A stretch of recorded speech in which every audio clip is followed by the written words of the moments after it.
नमस्कार दोस्तों। आज हम लेके आए हैं एक रियल लाइफ पॉलिटिकल थ्रिलर की कहानी। ये कहानी है उज़्मा अहमद की, जो सिर्फ अपने घर लौटना चाहती है। तो चलिए शुरू करते हैं ये इमोशनल और सस्पेंस से भरी true story based film the diplomat का ब्रेकडाउन।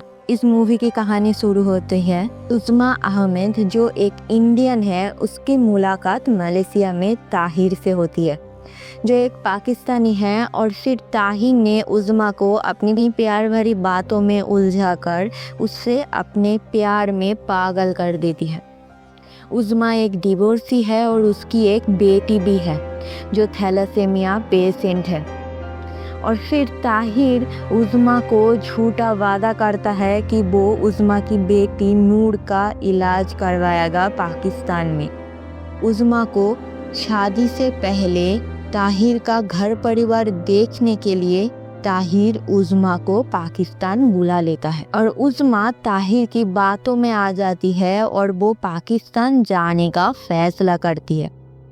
लेकिन पाकिस्तान पहुंचकर उज़्मा का सपना चूर चूर हो जाता है और ताहिर की असलियत उज़्मा के सामने आता है कि ताहिर पहले से ही शादीशुदा है और उसके बहुत सारे बीवी और बच्चे भी हैं। ताहिर उज़्मा का सेक्सुअली असॉल्ट करके उसके साथ जबरदस्ती शादी भी कर लेता है।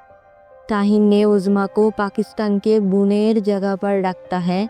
एक दिन उज़्मा ने अपने दोस्त से कांटेक्ट किया तो उन्होंने उज़्मा को सपोर्ट किया कि तुम किसी भी तरीके से इंडियन एम्बेसी चले जाओ, वहाँ पर तुम्हारी वो लोग मदद करेंगे इंडिया वापस जाने में।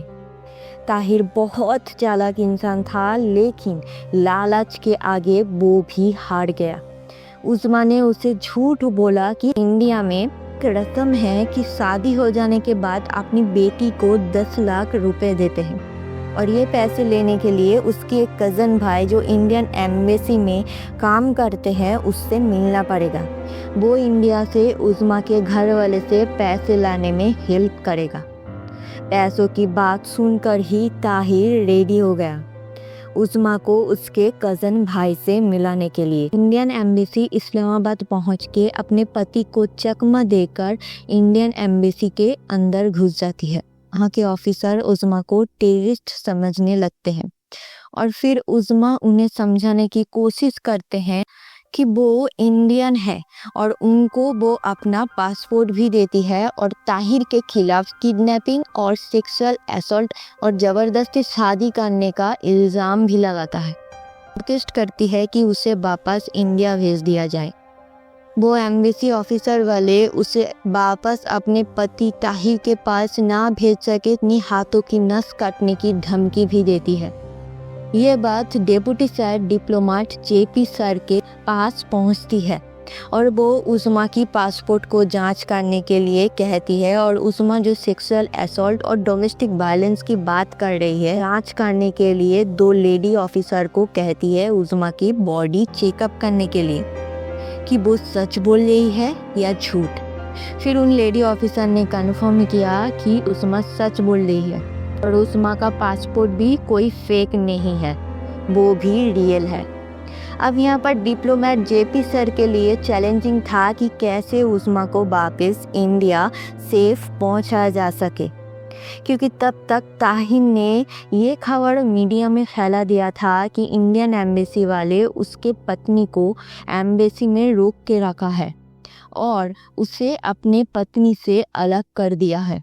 दोनों देश के बीच एक टेंशन का माहौल बन गया था। इसी दौरान Indian external affairs minister Sushma ji का जेपी सर को कॉल आता है कि ध्यान से इस केस को सॉल्व करें ताकि दोनों देशों में शांति का माहौल खराब ना हो और लड़की भी सही सलामत इंडिया पहुंच जाए।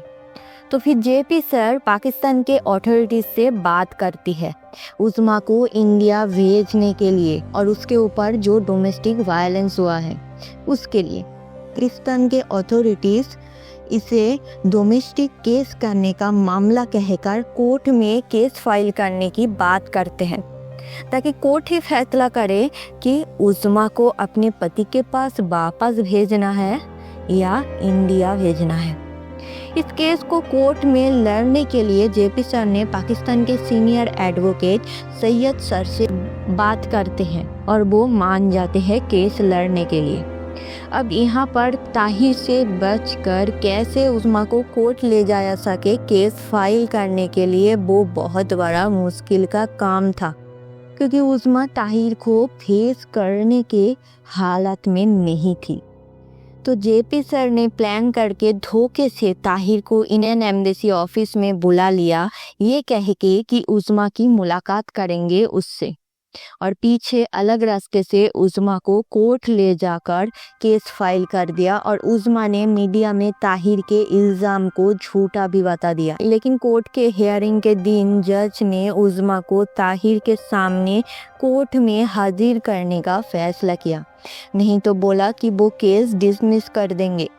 तो फिर बहुत मुश्किलें झेल कर जेपी सर और उनके टीम ने उज़्मा को सेफली कोर्ट रूम तक पहुंचाया और जज के सामने उज़्मा ने इंडिया वापस जाने की मांग की। क्योंकि उज़्मा एडल्ट है तो उसे जज ने इंडिया जाने की परमिशन दे दी। वाघा बॉर्डर तक पूरी पुलिस सिक्योरिटी देने का फैसला भी किया। अब यहाँ पर फैसला अपनी तरफ ना होने के बाद ताहिर ने बहुत सारे आदमी को इकट्ठा करके प्लान करते हैं कि कैसे उज़्मा को रोका जा सके बॉर्डर क्रॉस करने से पहले। तो फिर वो लोग उज़्मा का पीछा करने लगे।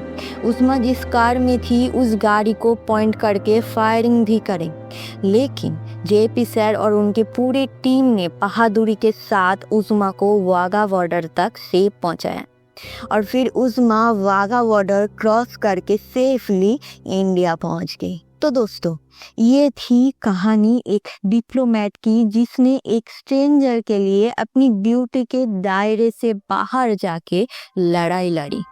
उज़्मा की वापसी सिर्फ एक डिप्लोमेटिक विक्ट्री नहीं थी, ये इंसानियत की जीत थी। आपको क्या लगता है, क्या ऐसे डिसीजन डिप्लोमेट्स को खुद लेने चाहिए या हर चीज़ पॉलिटिक्स के हिसाब से होनी चाहिए? कमेंट करके ज़रूर बताना। मिलते हैं नेक्स्ट वीडियो में, तब तक के लिए नमस्ते।